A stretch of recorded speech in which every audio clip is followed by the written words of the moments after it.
kaninang ginawa niya na sinanalangin, hindi niya pinaulan. Kasi nakita niya yung mga tao sobrang sama. Pero nanalangin siya, ano po nangyari? Bumagsak yung ulan. Ibig sabihin, ang ulan kasi, ang simbolo po niya, pagpapala.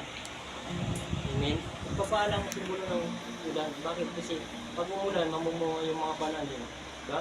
Hindi lang yung mga hayop makakaligo, hindi ba? Tayo, masasarap yung pakiramdam natin kasi umulan. So, ang tinutuloy po natin dito, kailangan tayo, huwag tayo magsawang manalangin.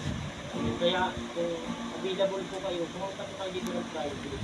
Lagi po tayo may prayer dito, kahit wala po ako dito yung mga anak ko, nanalangin po yan. Actually, hindi lamang po kami private na nanalangin dito, lagi po kami nanalangin.